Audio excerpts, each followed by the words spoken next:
37편, 우리 자주 만나요. 어머니의 웃음소리가 울려 퍼진 그날 이후 가람의 가족에게는 새로운 일상이 시작되었다. 더 이상 주말에 어머니 집을 찾아뵙는 것은 어색하고 부담스러운 연례 행사가 아니었다. 그것은 너무나도 자연스럽고 기다려지는 가족의 소중한 습관이 되었다. 가람은 일주일에 두세 번 퇴근길에 일부러 어머니의 집에 들렀다. 그는 더 이상 용건을 만들지 않았다. 그냥 어머니의 얼굴이 보고 싶어서, 함께 저녁을 먹고 싶어서 들렀다. 두 사람은 좁은 부엌에 나란히 서서 서툰 솜씨로 저녁을 준비했다. 가람은 어머니가 끓여주는 김치찌개의 맛이 세상 그 어떤 진수성찬보다도 맛있다는 것을 아주 오랜만에 다시 깨달았다. 주말이 되면 이제는 순정이 아들의 집을 찾았다. 그녀는 더 이상 쓸쓸한 노인이 아니었다. 그녀는 손녀들의 가장 좋은 친구이자 며느리의 가장 든든한 말벗이었다. 그녀는 며느리와 함께 장을 보고 수다를 떨며 자신이 겪어보지 못했던 평범한 고부의 정을 나누었다.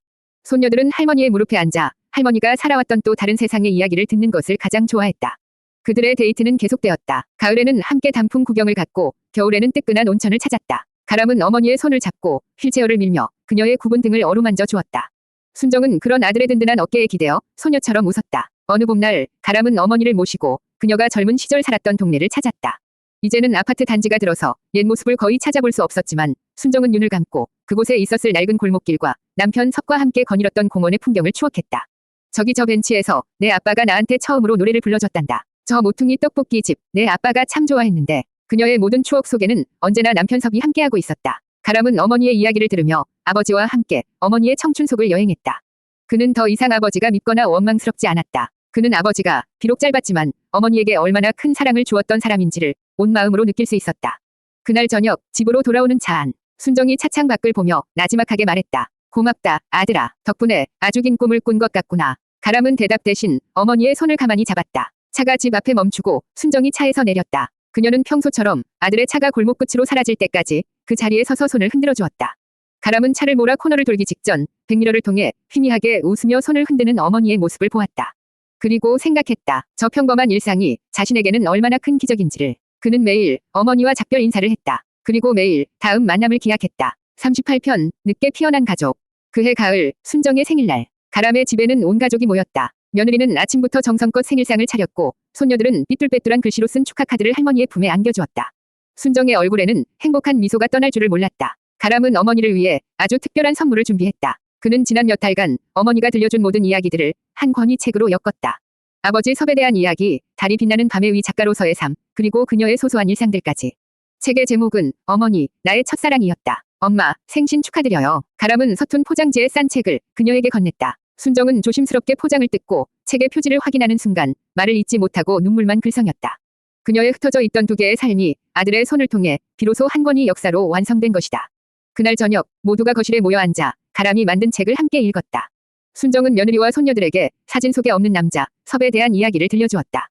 가람은 아내와 아이들에게 자신들이 몰랐던 위대한 작가 홍순정에 대한 이야기를 들려주었다. 그들의 이야기는 마치 낡은 앨범의 페이지처럼 거실의 따뜻한 공기 속에서 한 장 한 장 넘어갔다. 그 순간 그들은 비로소 하나의 완전한 가족이 되었다. 아버지의 부재로 인해 오랫동안 비어있던 퍼즐의 마지막 조각이 서로에 대한 이해와 사랑으로 채워지는 순간이었다. 순정은 자신을 둘러싸고 환하게 웃고 있는 아들과 며느리 그리고 손녀들을 바라보았다.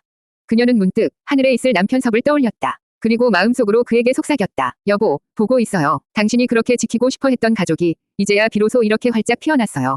당신의 희생은 결코 헛되지 않았어요. 고마워요, 정말. 그녀는 더 이상 외롭지 않았다. 그녀의 곁에는 그녀의 아픈 역사를 그리고 그녀의 위대한 사랑을 이해해주는 든든한 가족들이 함께하고 있었다. 늦겨울의 혹독한 추위를 이겨내고 마침내 봄날에 활짝 피어난 꽃처럼 그들의 가족은 세상에서 가장 아름답고 소중한 모습으로 따스하게 빛나고 있었다. 39편, 손주들의 재롱. 늦게 피어난 가족의 행복은 순정의 낡은 아파트를 아이들의 웃음소리로 가득 채웠다. 특히 순정에게 두 손녀는 세상에 다시 없을 가장 큰 기쁨이었다. 아이들은 이제 할머니 집을 신기한 보물이 가득한 비밀의 성처럼 여겼다. 할머니, 유령의 연인 또 읽어주세요. 어느 주말 오후 7살배기 첫째 손녀가 순정의 낡은 원고를 들고 와 그녀의 무릎에 매달렸다. 아이에게는 아직 어려운 이야기였지만 할머니가 들려주는 노래하는 왕자님과 글 쓰는 공주님 이 이야기는 세상 그 어떤 동화보다도 재미있었다. 순정은 손녀를 무릎에 앉히고 자신의 낡은 청춘을 다시 한번 소리내어 읽기 시작했다.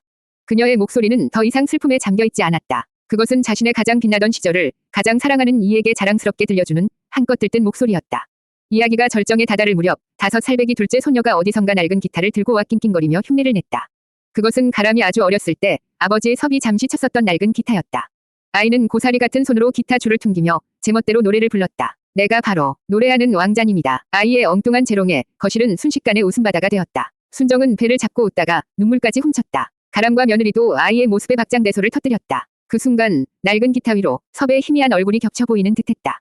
소년처럼 웃으며 가족을 위해 서툰 노래를 불러주던 그 남자의 모습. 순정은 웃고 있는 손녀를 그리고 그 모습을 흐뭇하게 바라보는 아들 내외를 가만히 바라보았다. 그녀는 문득 자신이 이토록 행복해도 되는 것인지 미안한 마음이 들었다.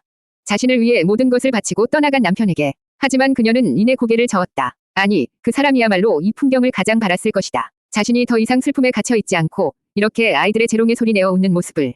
그녀는 하늘에 있을 남편을 향해 마음속으로 속삭였다. 여보, 고마워요. 당신 덕분에 내가 이렇게 웃어요. 웃음소리가 잦아들 무렵 첫째 손녀가 순정의 목을 끌어안고 귓가에 속삭였다. 할머니, 나는 커서 할머니처럼 멋진 작가가 될 거야. 아이의 서툰 고백에 순정의 심장이 벅찬 감동으로 가득 찼다. 그녀의 잃어버렸던 꿈은 이렇게 세대를 뛰어넘어 그녀의 가장 사랑하는 손녀의 가슴 속에서 새로운 씨앗으로 자라나고 있었다. 그녀는 손녀를 힘껏 끌어안았다. 40편, 가장 완벽한 행복. 그날 저녁, 순정의 집 거실에는 온 가족이 둘러앉아 있었다. 며느리는 과일을 깎았고 가람은 아이들과 함께 낡은 앨범을 넘겨보고 있었다. 순정은 그런 그들의 모습을 마치 한 포비 그림처럼 가만히 바라보고 있었다. 아빠, 이 사람은 누구야? 손녀가 앨범 속 유일하게 남아있는 섭의 사진을 손가락으로 가리키며 물었다. 가람은 미소 지으며 대답했다. 이분은 할아버지야. 아빠의 아빠. 세상에서 할머니를 가장 사랑했던 아주 멋진 남자였단다. 그의 목소리에는 더 이상 아버지에 대한 원망이나 거리감이 없었다. 오직 존경과 그리움만이 담겨 있었다. 순정은 아들의 그 한마디에 지난 수십 년간 자신을 짓눌렀던 모든 슬픔과 부채감이 봄눈 녹듯 사라지는 것을 느꼈다. 그녀는 자리에서 일어나 먼지 쌓인 전축으로 다가갔다. 그리고 아주 오랜만에 현우가 그녀에게 마지막으로 선물했던 LP판을 턴테이블 위에 올려놓았다. 나의 별, 나의 작가에게. 현우의 따뜻한 목소리가 거실의 저녁 공기를 부드럽게 감쌌다. 음악이 흐르는 동안 아무도 말을 하지 않았다. 아들 내외는 서로에게 다정하게 과일을 건넸고 아이들은 할아버지의 낯선 얼굴을 신기한 듯 들여다보았다. 순정은 소파에 깊숙이 몸을 기댄 채 눈을 감았다. 그녀의 눈앞에 그녀의 인생을 스쳐 지나갔던 모든 사랑하는 얼굴들이 떠올랐다. 자신을 위해 기꺼이 유령이 되어준 남편, 섭. 그녀의 어둠을 밝혀준 별이었던 동료, 현우. 그리고 지금 자신의 곁을 지키고 있는 든든한 아들 가람과 사랑스러운 며느리와 손녀들까지. 그녀의 삶은 결코 평탄하지 않았다. 수많은 아픔과 상실이 있었다. 하지만 그 모든 시간들이 모여 바로 지금 이 순간을 만들어냈다. 이 평범하고도 완벽한 행복의 순간을. 그녀는 더 이상 바랄 것이 없다고 생각했다. 그녀는 자신의 모든 것을 이해해주는 아들을 얻었고 자신의 역사를 존중해주는 며느리를 얻었으며 자신의 이야기를 들어주는 손녀들을 얻었다. 그리고 무엇보다 그녀는 마침내 자기 자신과 화해했다. 여보, 나 지금 정말 행복해요. 그녀는 마음속으로 남편에게 마지막 인사를 건넸다. 음악이 끝나고 거실에는 다시 가족들의 잔잔한 웃음소리가 채워졌다. 순정은 눈을 떴다. 그녀의 얼굴에는 한 점의 그늘도 없는 완벽한 평화와 행복의 미소가 저녁 노을처럼 따스하게 번지고 있었다. 41편, 행복 뒤에 찾아온 기침.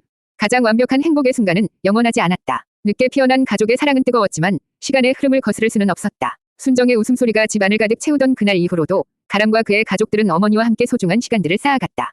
하지만 아주 조금씩 그들의 행복 위로 작은 그늘이 드리워지기 시작했다. 시작은 아주 사소한 기침이었다. 손녀들과 함께 동화책을 읽어주던 순정의 입에서 마른 기침이 터져나왔다. 처음에는 누구도 대수롭지 않게 여겼다. 환절기 감기이거나 그저 목이 칼칼해서일 거라고 생각했다. 가람은 어머니에게 병원에 가보시라고 권했지만 순정은 손사래를 쳤다. 괜찮다. 늙으면 다 이러고 사는 게야. 하지만 기침은 멈추지 않았다. 한번 시작된 기침은 밤이 되면 더욱 심해졌다. 그녀는 잠을 설치기 시작했고 입맛을 잃었으며 눈에 띄게 수척해져 갔다.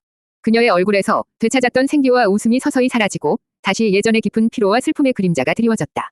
가람은 불안해졌다. 그는 매일 어머니에게 전화를 걸어 병원에 가보셨는지를 확인했다. 그들의 따뜻했던 통화는 다시 아들의 걱정과 어머니의 괜찮다는 실랑이로 채워지기 시작했다. 가람은 직감했다. 이것은 단순한 감기가 아니라는 것을. 어느 주말 가람은 억지로 어머니를 모시고 병원으로 향하려 했다. 하지만 순정은 약속이라도 한 듯 그날따라 손녀들이 보고 싶다며 그의 집으로 찾아왔다. 그녀는 아이들 앞에서는 언제 아팠냐는 듯 억지로 활기찬 모습을 보였다. 하지만 아이들의 시선이 미치지 않는 곳에서 그녀는 남몰래 터져나오는 기침을 손으로 막아내며 고통을 삼켜야 했다. 그날 저녁 집으로 돌아가려는 어머니를 배웅하던 길 아파트 현관 앞에서 순정은 갑자기 휘청거리며 벽을 짚었다. 격렬한 기침 발작이 그녀를 덮친 것이다. 그녀는 숨을 제대로 쉬지 못하고 꺽꺽거리며 등을 구부렸다. 엄마, 괜찮아. 가람이 놀라 그녀의 등을 두드렸다. 한참 만에야 기침이 잦아들었을 때 순정의 얼굴은 새하얗게 질려 있었다. 그녀는 애써 웃어 보이며 아들을 안심시키려 했다. 괜찮다니까. 그냥 사례가 들려서. 하지만 그녀가 기침을 막았던 손수건 위에는 붉은 핏자국이 선명하게 묻어 있었다. 그것을 본 순간 가람의 심장이 얼어붙는 것 같았다. 행복의 시간은 끝났다. 이제 그들에게는 피할 수 없는 진실과 마주해야 할 시간만이 남아 있었다. 42편, 순정의 병세. 다음 날 가람은 방강제로 어머니를 끌고 서울에서 가장 큰 대학병원으로 향했다. 순정은 더 이상 고집을 부리지 않았다. 그녀 또한 자신의 몸이 예전 같지 않다는 것을, 그리고 아들의 걱정을 더 이상 외면할 수 없다는 것을 알고 있었기 때문이다. 며칠에 걸친 정밀 검사가 진행되었다. 기다리는 시간 동안 가람은 피가 마르는 것 같았다. 그는 애써 태어난 척했지만 밤마다 잠을 이루지 못하고 최악의 상상을 해야만 했다. 반면 순정은 의외로 담담했다. 그녀는 병원의 창가에 앉아 마치 먼 여행을 떠나기 전이 사람처럼 조용히 세상의 풍경을 눈에 담았다. 마침내 모든 검사 결과가 나왔다. 가람은 순정의 손을 꼭 잡고 의사의 진료실로 들어섰다. 중년의 의사는 두 사람의 얼굴을 번갈아 쳐다보며 아주 어렵게 입을 열었다. 어머님, 그리고 아드님, 마음의 준비를 하셔야 할 것 같습니다. 의사의 진단은 가람이 두려워했던 최악의 시나리오보다 더 잔인했다. 폐암 말기, 암세포는 이미 다른 장기까지 전이되어 더 이상 손을 쓸 수 없는 상태였다. 남은 시간은 길어야 6개월.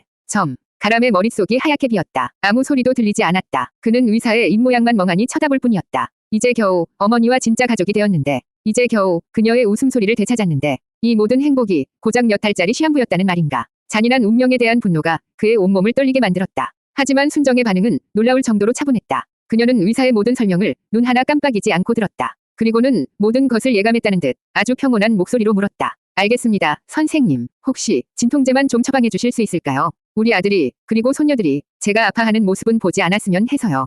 진료실을 나온 후 가람은 복도에 주저앉아 아이처럼 오열했다. 그런 아들의 등을 순정은 말없이 토닥여 주었다. 그녀의 눈에는 죽음을 앞둔 자의 공포가 아닌 먼저 떠나보내야 할 아들을 걱정하는 깊고도 슬픈 모성애만이 가득했다. 그녀는 죽음이 두렵지 않았다. 그녀는 이미 2번이 삶을 살았고 이룰 수 있는 모든 것을 이루었으며 가장 완벽한 행복의 순간도 맛보았다. 그녀에게 남은 시간은 이제 얼마 없었다. 하지만 그녀는 알고 있었다. 자신에게는 아직 이 세상을 떠나기 전에 반드시 해야만 할 마지막 사명이 남아있다는 것을. 아들을 위해, 그리고 자신을 위해 모든 것을 바쳤던 남편을 위해 그녀는 자신의 마지막 불꽃을 태울 준비를 해야만 했다.